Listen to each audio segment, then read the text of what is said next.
So Gaijin always leaks aircraft in the 2020 or New Year decals, and so the New Year decal for 2026 that we had access to during New Year's had the F-16XL. This has been a plane that has been long awaited in War Thunder for probably several years now, ever since we got the F-16A and ADF added to the game. So the F-16XL, if you guys are not too familiar with it, is an aircraft that was designed by General Dynamics to compete with the F-15E Strike Eagle in the strike aircraft role. So the United States Air Force was looking for a, not light, but a strategic tactical strike fighter. And the two competition was the F-16XL and the F-15E Strike Eagle. Obviously, the Air Force opted to go for the Strike Eagle. If I remember correctly, it was mostly due to more existing platforms. They had the F-16XL was all F-15 or F-16As that were remade into the XL version, and the F-15E offered a few more things. I think it was a bit faster. I think it had slightly less weapon hardpoints actually, but had better range. And along those lines, basically they just opted to go with the newer and more shinier, or not newer, but the older and more proven aircraft, which was the F-15. And honestly, the F-15E is not a bad strike platform, do not get me wrong. It's just that the F-16XL very easily could have taken its place and could have done better or even just the same.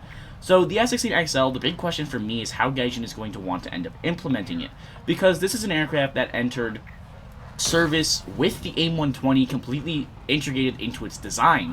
The aircraft had 4 half-mounted AIM-120 slots. This is what the Phantom has on the belly. This is where the AIM-7 Sparrow sits, and this was designed for the AIM-120. It has 4 of those. So already off the gate, we have 4 AIM-120s and 2 IR missiles on the wingtips.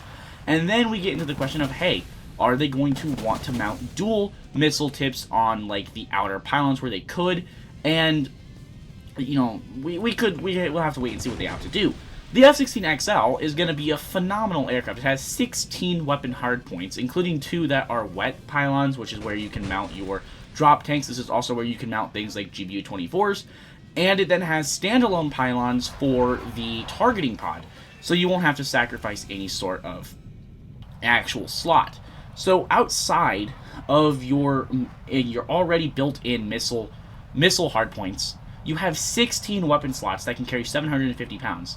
So I believe this thing could carry up to 6 of the Mavericks, just the standalone. So it could carry 6 AIM-65Gs, which is not seen on any aircraft yet in War Thunder, not that I'm aware of. No, never mind. The Super Hornet can carry that.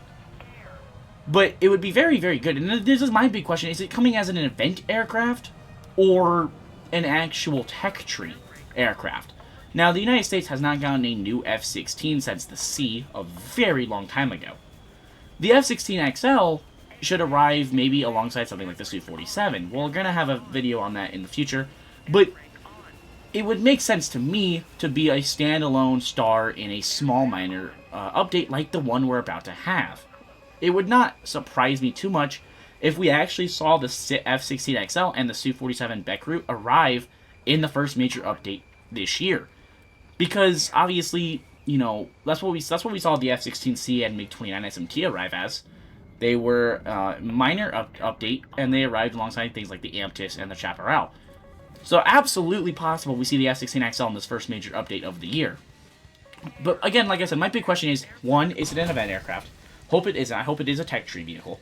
2, what's its BR going to be? Because this thing could very easily, believe it or not, be a top-tier aircraft, or be a 13.3 aircraft. It's going to have a great flight model, but it all depends on what weapons they opt to give it. They could give it 4 AIM-120As and 2 AIM-9Ls and leave it at a lower VR. They could give it 8 AIM-120C5s and like 6 AIM-9Ms and put it at a much higher BR. Its strike capabilities are going to be Mavericks, GBUs, all the things you see already on pre-existing US fighters. So it's not really arriving with anything crazy new. As far as the radar goes, if I recall, it does have the same radar as the F-16 ADF or the C. I don't think it has the same as the C. It's not the upgraded AN/APG. It is the older one, the V2, maybe V1. I'm not too sure. I didn't really go over that too much. I just know that it does have M120 capability, obviously, because it had the integrated weapon pylons. I'm very excited for the aircraft. I think it'll be very fun. It'll be a fun little maneuverable fighter. It should have great maneuverability because of the wing design, and it will be a very sleek fighter. It'll be a very fun fighter. I'm very excited for a new F-16. It's been a while since we got one for the U.S. It's going to be very enjoyable. But yeah, let me know your thoughts down below in the comments. If you guys are not already subscribed, please consider hitting the like button and subscribing. Join the Discord link down below in the description. And yeah, I will see you guys in a later video.